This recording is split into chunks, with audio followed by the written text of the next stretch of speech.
Secretary Rubio, we have a president who is personally profiting from a deal with a foreign government-backed company at the same time he is selling lethal weapons to that same government. Isn't that a clear conflict of interest? That offer's never been made to me. Yes, so you would reject that offer?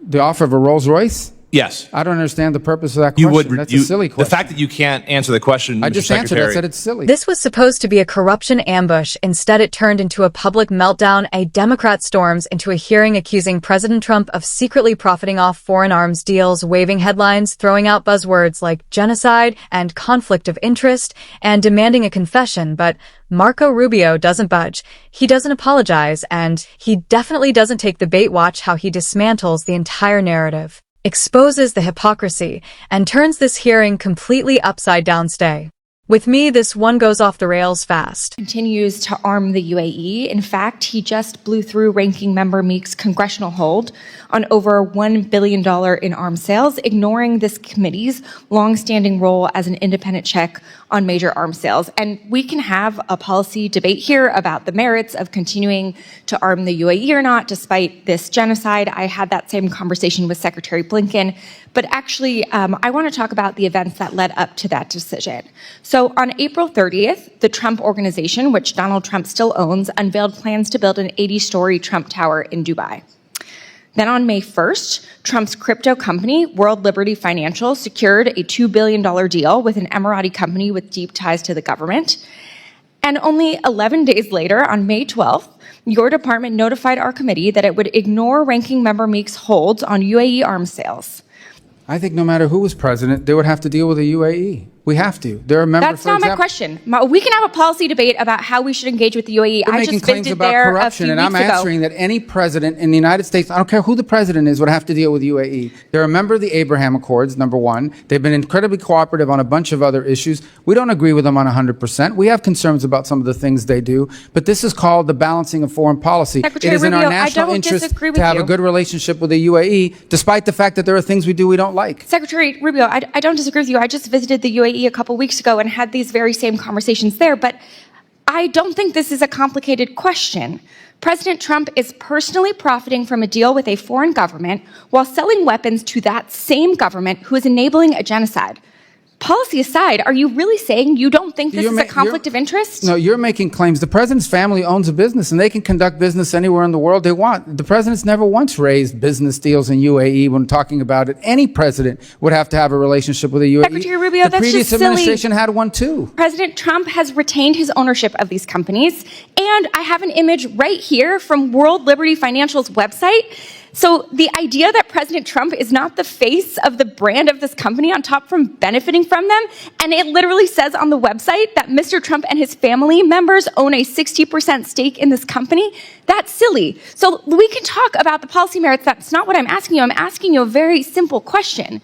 Do you believe it's a conflict of interest to have a president personally profiting from a deal with a foreign government while selling weapons to that same government who's enabling a genocide? I don't accept the premise of your question. I think this has nothing to do with personally benefiting from anything. This has to do with the fact that in order to conduct foreign policy in the Middle East, you're going to have to deal with the UAE. Mr. Secretary, this is a clear conflict of interest, and anyone with any common sense can see that. The president is personally benefiting from billions of dollars of deals, and he doesn't care at all about the people of Sudan who are experiencing famine and genocide. It's shocking to me that you can't admit that. It's clear that you seem more concerned about staying in Trump's good graces than sticking up for human rights and American values that you once were a champion for. With that, I'm going to yield the remainder of my time to Representative Olszewski. Well, you make these claims about staying in good graces. You accuse people of being reclaiming my time, corrupt. Mr. Chairman. Thank you, Mr. Secretary. I appreciate a softball for you, yes or no, since I don't have a lot of time, and I appreciate it. The chairman gives me a few seconds back. Softball for you. Would you, yes or no, as Secretary, find it outrageous for you to solicit or accept a $200,000 Rolls Royce from a foreign government for personal or State Department use? That offer's never been made to me. Yes, so you would reject that offer? The offer of a Rolls Royce? Yes. I don't understand the purpose of that You question. would. That's a silly question. The fact that you can't answer the question, I Mr. just answered it. I Secretary. said it. The Democrat accuses President Trump of corruption, claiming his business interests in the UAE overlap with U.S. arms sales. The goal is obvious, implying and demanding outrage and forcing Marco Rubio into a defensive crouch. Marco Rubio refuses. He immediately rejects the premise the United States has strategic relations in the Middle East that exist regardless of who occupies the Oval Office. The UAE is a signatory to the Abraham Accords, a key regional partner, and a country every administration, Republican or Democrat, has worked with. That's called foreign policy. The Democrat keeps pressing, insisting Trump is personally profiting while weapons are being sold. Marco Rubio doesn't flinch. He points out that presidents do not negotiate arms sales based on private business dealings, and Trump has never raised his companies in official discussions. When the accusations escalate, Marco Rubio shuts the door. I don't accept the premise of your question. That's the turning point. From there, the hearing devolves. The Democrat abandons policy and moves straight to character attacks, accusing Marco Rubio of protecting Trump, questioning his values, and implying moral failure. Then comes the moment that exposes how unserious this has become. A hypothetical: would Marco Rubio accept a Rolls-Royce from a foreign government? Marco Rubio dismisses it instantly, calling the question exactly what it is: silly. And that's generous. At this point, the mask is completely off. This isn't oversight. This isn't accountability. It's Trump derangement syndrome dressed up as concern for ethics.